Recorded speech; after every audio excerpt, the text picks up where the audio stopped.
오늘의 복음. 오늘은 2020년 4월 23일 목요일입니다. 오늘의 독서는 사도행전의 말씀 5장 27절에서 33절입니다. 그 무렵 경비병들이 사도들을 데려다가 최고의회에 세워놓자 대사제가 심문하였다. 우리가 당신들에게 그 이름으로 가르치지 말라고 단단히 지시하지 않았소. 그런데 보시오. 당신들은 온 예루살렘에 당신들의 가르침을 퍼뜨리면서 그 사람의 피에 대한 책임을 우리에게 씌우려 하고 있어. 그러자 베드로와 사도들이 대답하였다. 사람에게 순종하는 것보다 하느님께 순종하는 것이 더욱 마땅합니다.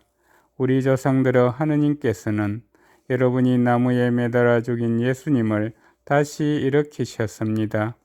그리고 하느님께서는 그분을 영도자와 구원자로 삼아 당신의 오른쪽에 들어 올리시어 이스라엘이 회개하고 죄를 용서받게 하셨습니다.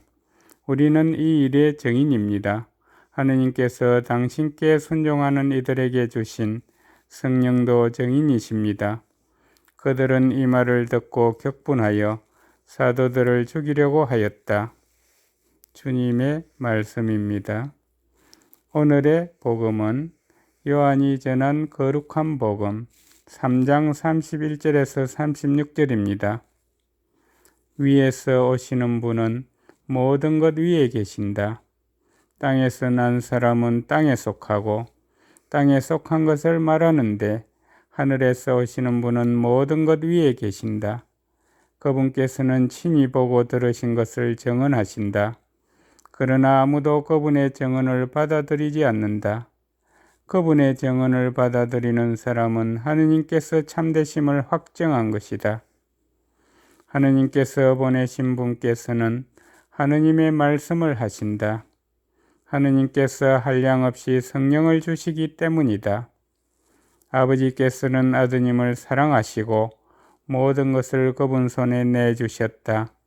아드님을 믿는 이는 영원한 생명을 얻는다. 그러나 아드님께 순종하지 않는 자는 생명을 보지 못할 뿐만 아니라 하느님의 진노가 그 사람 위에 머무르게 된다. 주님의 말씀입니다. 오늘의 묵상은 박기석 사도 요한 신부님께서 해주십니다. 사도들이 성령 강림 후 바로 예수님의 부활을 증언한 것은 마치 예루살렘 교회 공동체의 활동을 전하는 신문보도 또는 지울 수 없는 드라마 속 명장면과 같습니다.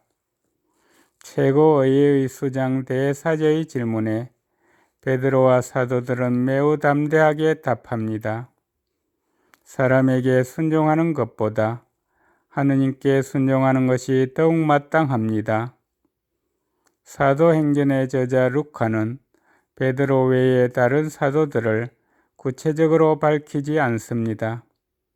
그러나 그가 생각한 사도의 개념과 범위를 짐작해 보면 분명 예수님 생전에 줄곧 함께 하였던 이들로서 그분께서 세례를 받으시던 때부터 사도들을 떠나 승천하신 날까지 함께한 이들 가운데 특히 앞서 성전에서 베드로의 첫 기적과 솔로몬 주랑과 최고의회의 증언 때 침묵 속에 지켜보았던 요한 사도가 함께 있었음은 매우 확실해 보입니다. 대사제 앞에 베드로와 달리 요한 사도는 복음을 통하여 예수님을 증언합니다.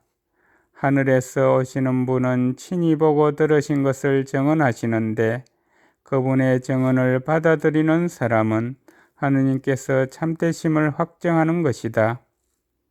대사제는 예수님의 증언을 바탕으로 하느님을 받아들이며 전하는 사도들의 말에 크게 충격받습니다. 이제껏 자신을 포함한 최고의 모든 사제가 하느님을 위해서 증언하였을 때 그 자부심이 대단히 커서 자신들보다 더 크고 높은 권위와 힘은 없다고 여겼기 때문입니다. 그래서 예수님의 이름으로 가르치지 말라고 명령하였는데 사도들은 사람이 아닌 하느님께 순종하겠다고 하여 쉽사리 그 분노가 가라앉지 않았습니다. 대사제 앞에서 사도들은 예수님께 들었던 증언을 통하여 하느님에 대하여 확신합니다. 우리도 사도들처럼 진정으로 예수님의 이 증언을 믿고 기도하며 실천한다면 하느님을 굳건하게 증언할 수 있습니다. 일상의 삶에서 믿음에 따른 행동에 의문을 가지게 하는 사회제도나 결정에 맞서 우리는 얼마나 담대하게 예수님을 증언하고 있습니까?